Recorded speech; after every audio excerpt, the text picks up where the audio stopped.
Well, howdy doody everybody. This video is about cycling shoes. Are you about to purchase your first or your next pair of cycling shoes?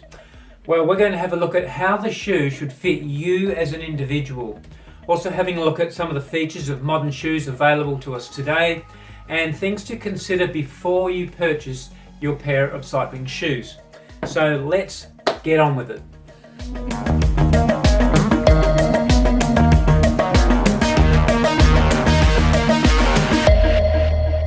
So the first thing to consider is what style of riding you'll be doing. You probably already know that, whether you're mountain biking, road riding, triathlon, or general fitness and recreation.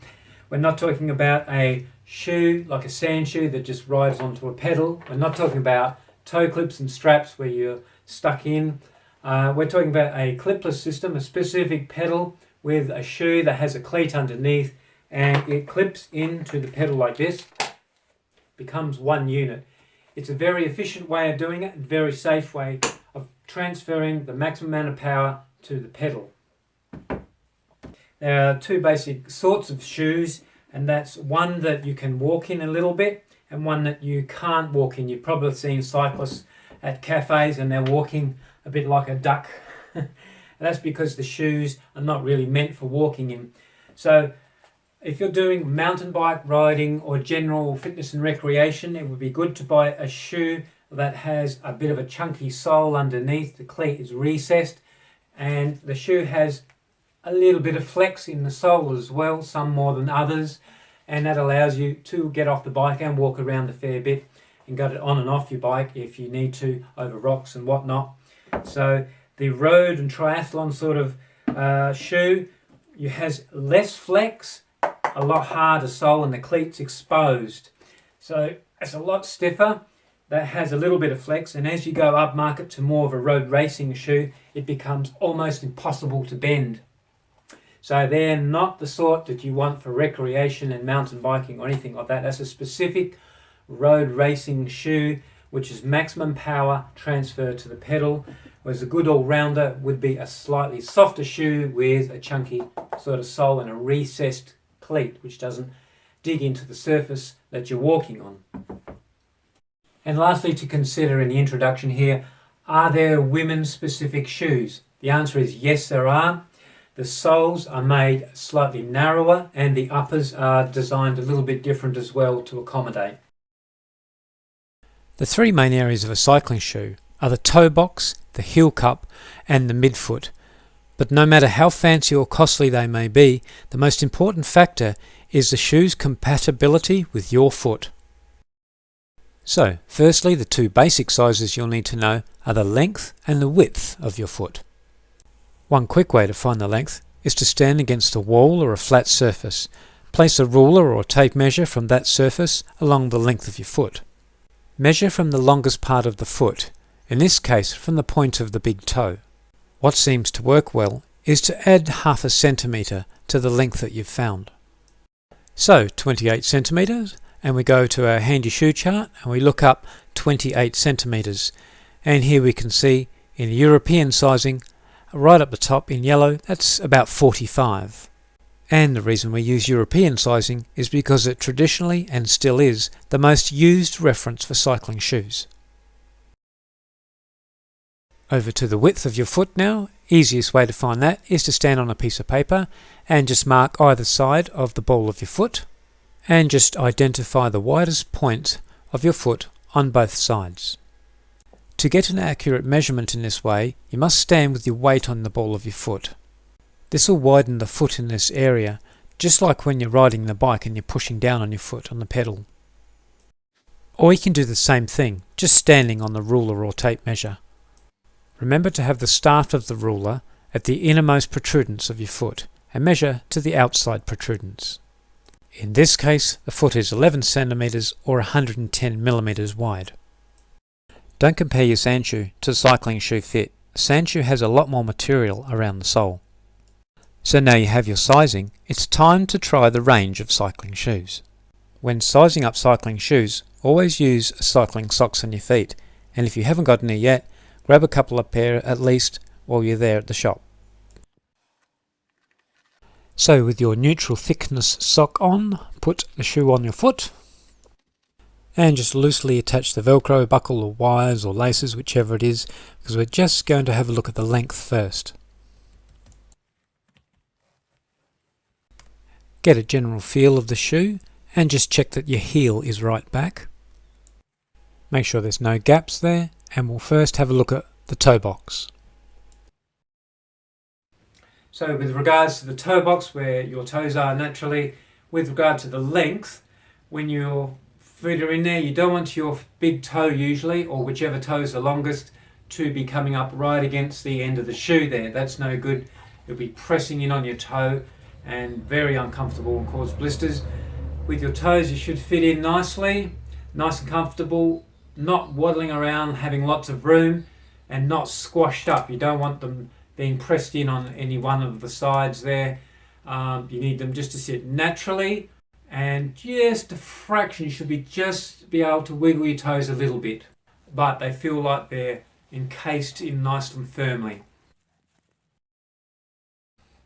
So for a racing shoe, you want your heel to be held in nice and firmly and without any slop. You also don't want slop this way, so if your ankle's moving around here, waddling inside the heel cup area, that's no good. And you don't want it too tight either. That's going to annoy the skin and the Achilles tendons. So you need it soft. Up here it starts off soft because the leg movement, and of course really, really hard. It's cupping the heel in nicely for your power, for your pull down and pull up. So starting off up the top, it's nice and soft so that it moves with your Achilles tendon and not cause chafing. And about midway down it gets a bit firmer to hold your foot in place on the sole. And the bottom half of the heel cup, especially for triathlon and racing shoes, is almost immovable. It has to take the back and upward pulling forces, particularly when hill climbing and out of the saddle sprinting. And on this shoe, the reinforcement goes all the way to the buckle, which is the beginning of the arch of the foot, on both sides. Stand upright in the shoe, and your heel should be nicely tucked back into that heel cup. Now with your Velcro, buckle or wires done up more firmly, grab the heel of the shoe and try and pull your foot out of the heel cup. With a racing shoe, you should not be able to pull out. With a triathlon shoe, it should be difficult, and a recreational shoe, you probably will be able to pull out. And try this with both your left and your right foot. For a recreational cyclist, not so serious in that sort of issue, nice and still firm, but soft generally all the way around. And you wouldn't have to worry too much about having your heel really tucked in there nice and tight. Just as long as it's firm and comfortable over time. That's the most important thing for a recreation shoe. So how does the width of the shoe feel on your foot? Remembering the widest part of the foot is the centre of the ball of the foot, and approximately the centre of the ball of the foot is where the pedal shaft will lie. So the majority of your power will go right here. Many brands now make different widths for the same length of shoe. With regards to the sole of the shoe, when you press down on your foot on the pedal, your foot broadens a little bit and the sole needs to take all that force. If the sole is too narrow, you'll find like this, the shoe as you push down will spread like that a little bit, and the material, the stitching and the glue starts to take some of the force. That's going to damage the upper of the shoe and it will come apart. You'll also lose power. So you must have a sole that is wide enough so that when you put the pressure down, it takes the width of your foot. So the midfoot now, and the most important part we'll consider is the arch. So what sort of arch do you have? There's a good chance you would know if you were flat-footed or have a high arch. So your instep height is basically where the Velcro straps or the midfoot section is, sort of toward the toe box, but not the toe box. So the height is basically from here to here. It's the material part of the shoe. So if you've got a flat foot, you don't want to be pulling the Velcros right over to hold the upper onto your foot firmly. You don't want that, pulling it right over to get secure. And you don't want the other way around either. You don't want it so it's loose because your foot is so high that you have to have the Velcros right off. That's no good either. Get a shoe so that the upper is comfortably. It looks perfect on the Velcros, and it's nice and snug. You might get a little bit over, a little bit back, but generally it's nice. So you must get the instep height right on the shoe for your foot. So if you have a low arch in a normal shoe, you'll have excess closure on the upper like this. And if you have a high arch in a normal shoe, you won't have enough closure on the upper. So if you have a flat or a high arch, there's a good chance you're going to need a specific inner sole or orthotic to marry your feet to the shoes. So your inner sole, here, the good shoe, it's an average inner sole. It's very flexible, nothing special to it. It's just got holes in it for ventilation.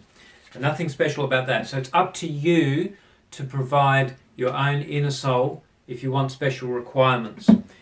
Here's a shoe with a good inner sole, which is already designed for the person in mind. It's got here the arch support, a little bit molded here on the heel, and this is detachable, so you can take this off and change the different sort of arch support, longer, shorter, deeper, shallower, however you need to have it for your requirements. So if you need good inner sole, go ahead and do that, but you'll need, of course, to know your foot. If you suspect you may need specific inner soles, it would be good to consult a podiatrist, and even better, a podiatrist who is familiar with cyclists' requirements. Biomechanics. In sports, it could be defined as the way your body responds in motion. There are just so many factors to consider in this field. Suffice to say, a professional bike fit would address most of our immediate needs. If you're experiencing persistent pain, particularly in your knees, your hips, your feet, or even your lower back, it would be a good idea to address these issues as soon as possible. Wouldn't it be nice to be biomechanically perfect? But the far majority of us are not. A common problem is hip malalignment. If your hips are out, your legs will try and compensate, so your knees will be out. If your knees are out, your lower legs, your ankles and your feet will try and compensate, because they're trying to adapt to a level surface. This can also work the other way around, from your feet up to your hips. And that's why custom orthotics are quite often necessary.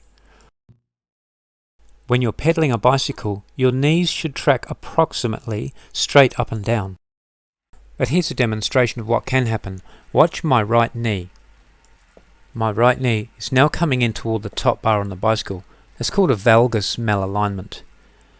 Now my right knee is going outwards. It's called a varus malalignment. Now you can see I'm jerking.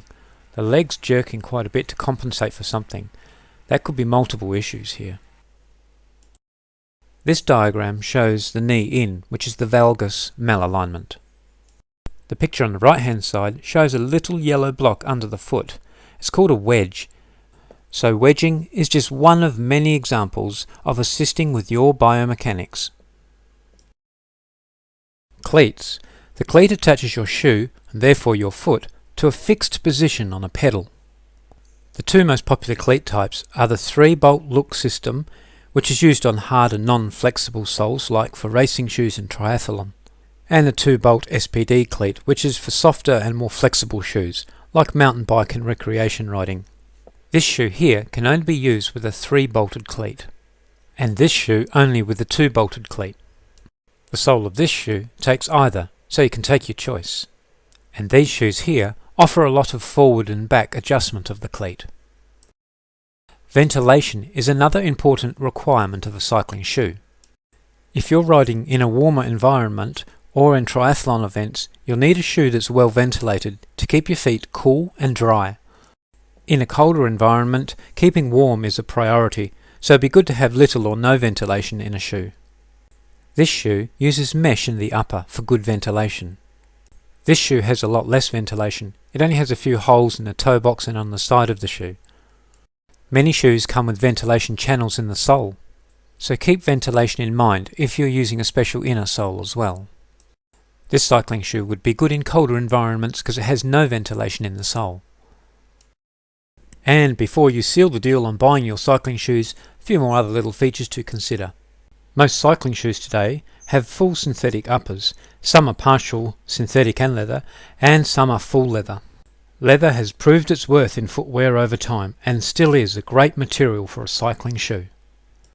Soles can vary, from soft, flat-like recreational shoes to serious mountain biking with a chunky sole.